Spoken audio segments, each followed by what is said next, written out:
So I've had the GS for almost 2 years now, and I haven't done anywhere near enough off-road on it.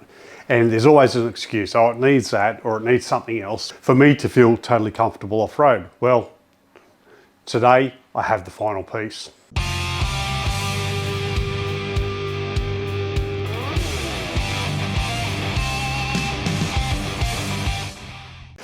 Hey everyone, welcome to Roads of Oz. My name is Matt, and on this episode I'm installing the SW-Motoech engine guards on my BMW R1250 GS. Now, what did I go with the SW-Motoech? Well, quite simple, they were on sale. There was a company in Australia, they had like a closing down sale. Who knows if they're closing down, but they were 30% off. So instead of costing me $500, they were about 300 and something. About 380 all up with delivery, and I couldn't go past it. Now, if I'm being honest, I would have preferred the Hepco and Becco engine guards. I just think they're better looking. These seem quite bulky, but for the money I save, I'll suck it up because, as you all know, I'm a bit of a tight ass. So I did say I was concerned about how bulky these were. So let's look exactly how much extra width. So at its widest part, you're looking at about 40 mil part sticking out from the engine, and on the other side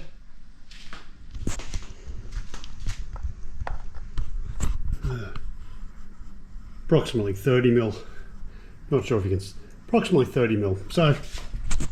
So all up about 70 mil extra width, so that should be fine. Now, I'm one of those guys at RTFM, that's right, reads the frickin' manual, but in this case all I got was a QR code and I had to scan that. Now, I don't really get it. For the sake of 3 pages, printed back to back, I don't see how this is much of a saving, but hey, we're all trying to do our bit. Unfortunately, I can't read things off my phone because I'm getting older, eyesight isn't as good, so I ended up having to print it out anyway. Now, one of the things that caught me off guard was I thought these were just a simple case of 4 bolts and you're ready to go. The SW-Motoech engine guards are a little more complicated than that and actually requires you to move engine bolts. So we're going to go through that first and we'll see how we go. But first, I want to show you how I have things set up. All right, so I like to have everything well laid out, all the same parts put together, grouped together, and that way I can check to make sure everything's present and accounted for on this sheet. Anyway, let's get into the installation. All right, so according to the instructions, the first thing you're doing is you're mounting the mounting brackets at the top front of the bike. Now, for me, I've got to lay down to do it because I don't have a workbench, so it's just easy to lay down and use my long arms and get them in there. Now, you don't have to tighten them up, you just do them up finger tight, just so they can move around because you've got to make adjustments as you go. Now, the next job you've got to do with the installation of this SW-Motoech crash guard is you're going to have to remove the bottom skid plate. The reason for this is you're going to require a jack to support the back of the motor because you're removing 2 of the engine mounts.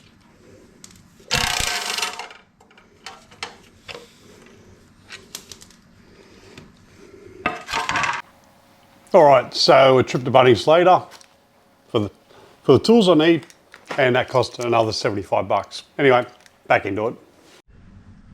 All right, first step, make sure newly acquired tools fit.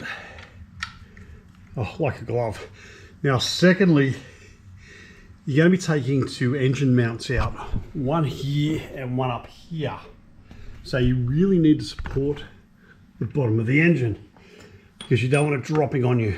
So I normally use this scissor jack and just wind it up and support the engine as close to the back as possible. Just make sure you don't hit the exhaust or any other bits that you may bend, like brackets to hold the skid plate up. You don't need to lift it, just needs to take the weight off it so we can undo that.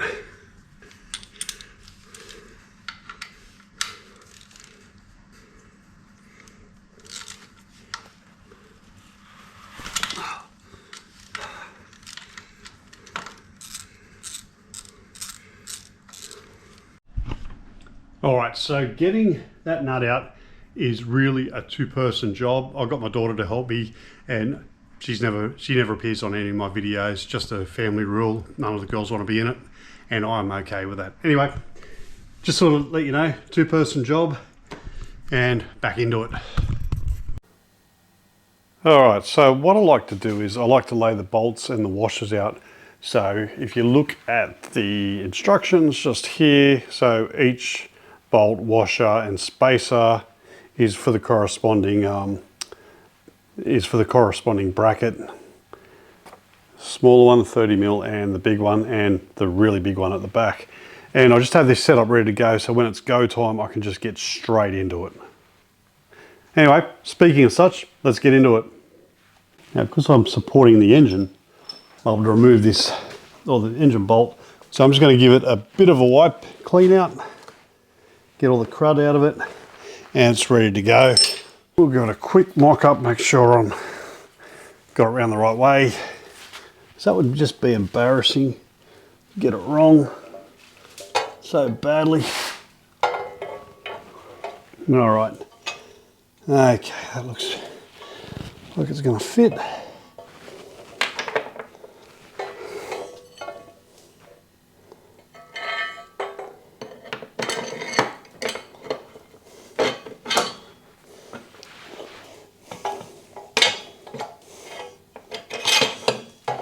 There's that one.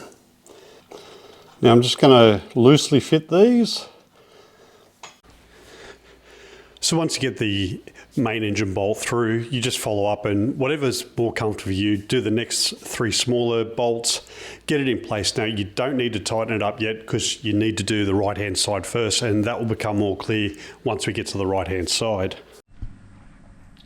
So I was going to take you through the whole installation step by step, but after watching the video footage, that even bored me. So I'm going to give you the summarized version of what I actually did to install it. So let's go to the beginning. Now you saw we put that bolt through, that's all good, no problem there. Now the tricky ones are down here and here. You've got to make sure they line up. This bracket up here, there's a mounting bracket. I'll see if I can get it around there. So this mounting bracket you put in first, and then later on you can mount this one here. Now I connected this one last because there's actually play. You can move the bracket backwards and forwards to suit. But because these are fixed in position, you mount them into the engine there and there. Now you can't do any of the left-hand side up super tight. You need to go over to the other side. So you mount this bracket first, then you mount the engine guard. You mount it here first, put the nut on, and then you're able to put on the bottom ones. I've done this one second, this one third, then same again because you have that bracket that's got play in it and you can move it backwards and forwards. I've done this one last. Now once it's all in position, you can tighten it up. And here's where the headaches begin. Now this bracket, this bolt, they give you the torque setting is at 75 Newton meters, and that wasn't a problem.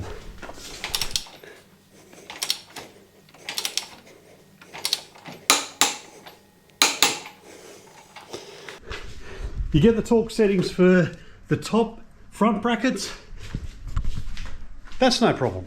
But what they don't give you are the torque settings for the bottom two. They'll tell you if you need Loctite, or if you don't, and some they recommend you don't use Loctite, no problem. But what is annoying is these torque settings of OEM. Now the problem I have with that is the OEM bolts are different to the ones they supplied. So, and not only that, you can't find them in your owner's manual. So you've got to find a service manual somewhere. Now I contacted a local BMW dealership and they're happy to share them with me. The advantage of the SW-Motoech engine guards is they're mounted at 4 points, 1, 2, 3, and 4, where the OEM ones are only mounted at 3 points. They don't mount onto here. So even though that's more sturdy here, that's the advantage. The disadvantage is you've got to remove this engine mount bolt, and it's quite a large one. This is the original one. Now the one they supply has to be longer because you've got to account for the 2 spaces. And not only that, you look over here, it is but ugly. Not really a fan. Really needed like some sort of, I might look at putting some sort of dome nut over that later on. So all up, it takes between 1 to 2 hours to do. Like I said earlier, these are a bit harder than the factory engine guards and also other engine guards that only have mounting points at 3 places. Of course, the SW-Motoech has 4, it just takes that little bit of extra time. But all up, I didn't think I'd like them, but I like how much protection they give, and it looks like they can take quite a hit. No, I won't be testing that, or let's fingers crossed I'll never test it, and if I ever do, you guys will find out. These engine guards are one of the more difficult to install, but they probably give you far better protection than the more aesthetically pleasing ones.